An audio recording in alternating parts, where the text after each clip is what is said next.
Naitala raw ng Commission on Elections ang pinakamataas na voter turnout sa isang midterm election ngayong eleksyon 2025. Inaasahan naman ngayong weekend ang proklamasyon ng 12 nanalong senador. Balitang hatid ni Jamie Santos.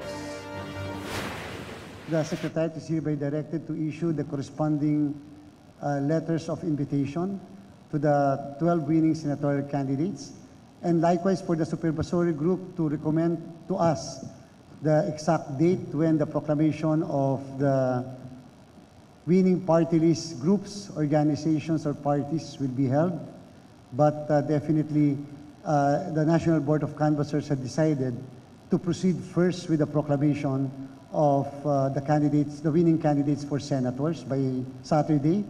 Inatasan na ni COMELEC Chairman George Garcia ang Supervisory Committee na maglabas ng resolusyon para sa proklamasyon ng 12 nanalong senador sa Sabado. Sa final at official canvas na inilabas ng COMELEC na umuupong National Board of Canvassers, pasok sa Magic 12 ng senatorial elections, sina Bongo, Bam Aquino, Bato de la Rosa, Erwin Tulfo, Kiko Pangilinan, Rodante Marcoleta, Ping Lacson, Tito Soto, Pia Cayetano, Camille Villar, Lito Lapid at Amy Marcos.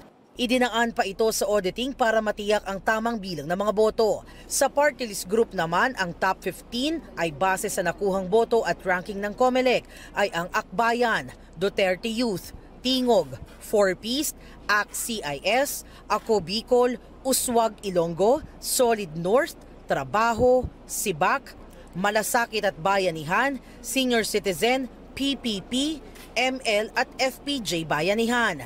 Sa Lunes ang proklamasyon ng mga nanalong party list group.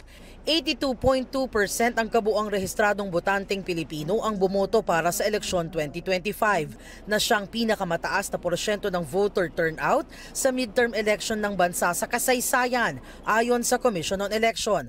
The Commission on Election would like to express our deepest appreciation to the Filipino people. This is the first time, again, in our history that we registered an 82.2% voters turnout, the highest in a midterm elections. Jamie Santos, nagbabalita para sa GMA Integrated News.